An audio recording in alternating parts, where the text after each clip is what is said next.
Selamat siang, Assalamualaikum Pak Dosen.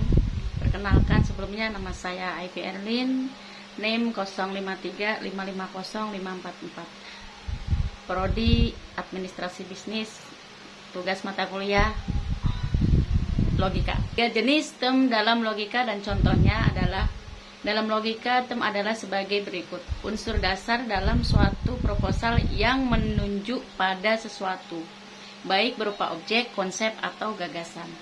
Atau dengan kata lain, kata atau frase yang mewakili konsep atau objek tertentu dalam suatu proposisi.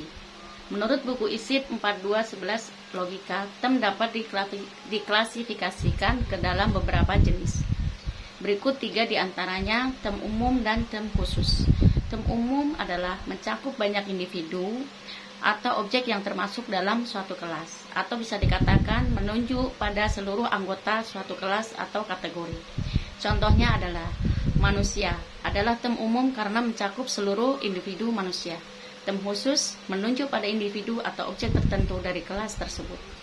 Contohnya adalah dari tem khusus, Presiden pertama Indonesia merujuk pada Soekarno. Socrates adalah tem khusus karena hanya menunjuk pada satu orang saja. Tem konkret dan tem abstrak. Tem konkret adalah menunjuk pada objek yang dapat ditangkap oleh panca indera, atau menunjuk pada objek nyata yang dapat dirasakan dengan panca indera. Contohnya adalah meja, buku, dan lain sebagainya. Tem abstrak adalah menunjuk pada gagasan atau konsep yang tidak dapat dirasakan secara langsung, atau bisa dikatakan menunjuk pada konsep atau gagasan yang tidak berwujud secara fisik. Contoh, keadilan, kebijaksanaan, dan lain sebagainya. Tem positif dan tem negatif. Tem positif adalah menunjuk pada sesuatu secara langsung tanpa penyangkalan. Bisa dikatakan juga menyatakan keberadaan suatu atribut atau objek.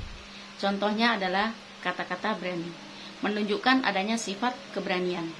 Tem negatif adalah mengandung penyangkalan atau penafian, atau menyatakan ketiadaan penyangkalan terhadap suatu atribut atau objek. Contohnya adalah kata-kata tidak berani, menunjukkan ketiadaan sifat keberanian. Atau contoh yang lain, bukan hewan, tidak bermoral. Pemahaman terhadap jenis-jenis tem ini penting agar kita bisa merumuskan proposi dan argumen secara tepat dalam berpikir logis. Soal kedua adalah bentuk sesat berpikir, logical fallacy, contoh dan cara menghindarinya. Ad hominem adalah bentuk sesat pikir di mana seseorang menyerang karakter atau sifat pribadi lawan bicaranya, alih-alih membantah argumen yang disampaikan. Sesat pikir, logical fallacy, adalah kesalahan dalam penalaran yang membuat suatu argumen tampak benar padahal sebenarnya cacat secara logis. Atau dengan kata lain, pembicara menyerang pribadi lawan bicaranya. Secara sesat pikir dapat terjadi karena kekeliruan dalam menyusun premis, menarik kesimpulan, atau karena manipulasi bahasa. Contoh sesat pikir: 1. Argumentum ad hominem. Penjelasannya, ini terjadi ketika seseorang menyerang pribadi lawan bicara alih-alih menyerang argumennya. Contohnya, kamu tidak layak bicara soal pendidikan, kamu saja tidak lulus kuliah. Contoh kedua, kamu tidak layak bicara soal kebersihan lingkungan karena rumahmu sendiri kotor. Kesalahannya adalah argumen yang valid tidak tergantung pada siapa yang menyampaikan, tetapi pada isi argumennya. Cara menghindari logical fallacy: 1. Latih berpikir kritis, yaitu selalu periksa hubungan logis antara premis dan kesimpulan. Yang kedua, pisahkan emosi dari argumen. Jangan mencampurkan opini pribadi saat mengevaluasi kebenaran logis.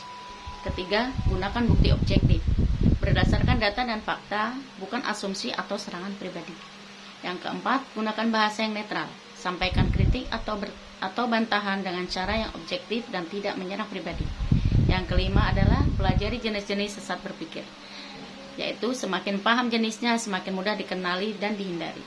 Referensi yang saya paparkan adalah dari buku BMP ISIP 4211 Logika dari UT. Oke, terima kasih.